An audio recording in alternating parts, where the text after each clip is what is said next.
Hello again, witchy people. YouTube Pagan Challenge 2018, letter X, and I chose the word Xeranthemum, which is a type of flower.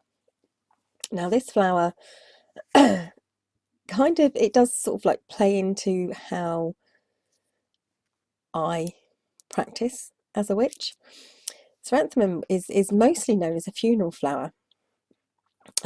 Asters, daisies, and a flower called Immortelle are also all part of the Xeranthemum family. They're all part of the same flower family. Now, Immortelle, as it's more widely known, the most common popular variety is one called Button Immortelle, which is a little tiny yellow flower. But Immortelle, Xeranthemum,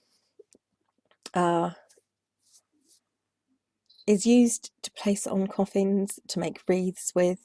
And Immortelle, obviously, sometimes the French use Immortelle as a word for wreath.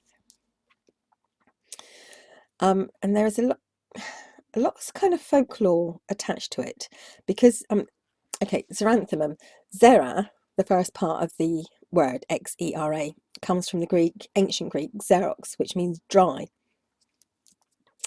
And I think it's because they do thrive in dry, poor soil, but also when they're dried out, they keep their colour, which is why they're also known as the everlasting flower, which I think is quite sweet. But the Greeks kind of had the ancient Greeks had this idea that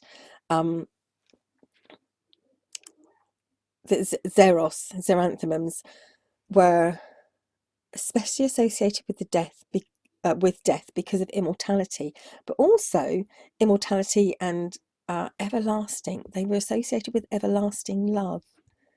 And there are many folklores and myths throughout the whole world.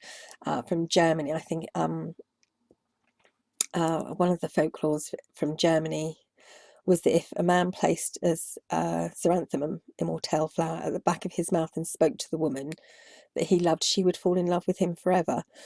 Though how he would speak with a flower on the back of his tongue is kind of a bit confusing to me.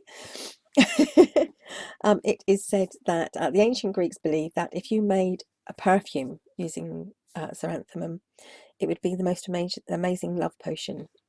And if a man wrapped his hands in fresh Xeranthemum flowers and held a woman, she would fall in love with him and love him forever. And they used Xeranthemum as a way to return a lost lover to them. So it had all this really nice sort of connotations, not just of death, but of forever love. But yeah, like I said, it is very mainly really a funeral flower. Now, it's a flower to make wreaths with, funeral wreaths. And the ancient Greeks also believed that by sort of laying or associating this flower with a dead loved one, the loved one could return. Their soul would return to you and keep you company, basically. So that is my letter X for the YouTube Pagan Challenge 2018, Xeranthemum. And I'll put up a few pictures, I think, as well, because it's quite a pretty flower. It's a wide range flower, but it's also very pretty. So thanks for watching, and I hope you enjoy the pictures. Bye for now.